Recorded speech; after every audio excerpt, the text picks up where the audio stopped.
The Ijo Youth Council IYC, the National Youth Council of Ogoni People NICOP, and the Ogoni Host Communities Youth Association have staged a peaceful protest to register their concerns over a decision reached at the National Assembly hearing on pipeline surveillance and crude oil theft. Marching in a peaceful procession around Gukana local government area of Rivers State, the groups carried placards with various inscriptions regarding their grievances. The group leaders alleged that they were never invited to the National Assembly hearing, contrary to the Joint Committee's claims. They are now reiterating their demand for the decentralization of pipeline surveillance to the states to ensure equity, urging the Presidency and National Security Advisor to intervene.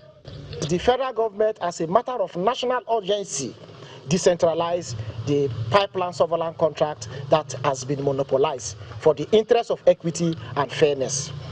We are also aware that yesterday there was a discourse in the National Assembly where, as a result of petitions that were sent to the National Assembly, to the lower and the upper chambers, that the monopolization of this crude oil pipeline surveillance contract has led to crude oil or organized crude oil theft in the ICs.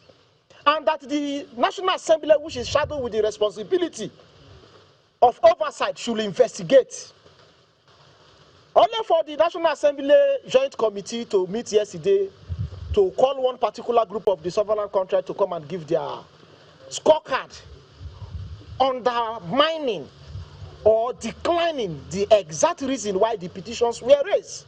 The President, I want to assure you that the Ogoni youth are with you. But one thing we want you to do, to assure Ogoni youth that you are interested in our development, is to ensure that this pipeline surveillance contract is decentralized.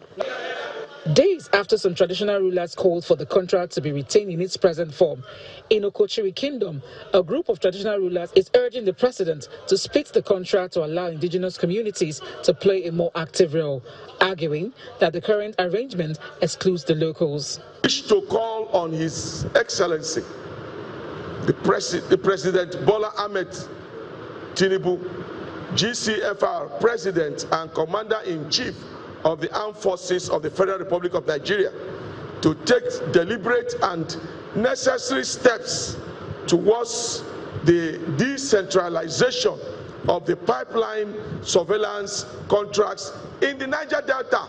We strongly believe that justice, equity, and fairness must guide the award of such critical national contracts. Growing calls for review of pipeline surveillance contracts show the deepening divide among stakeholders in Rivers State.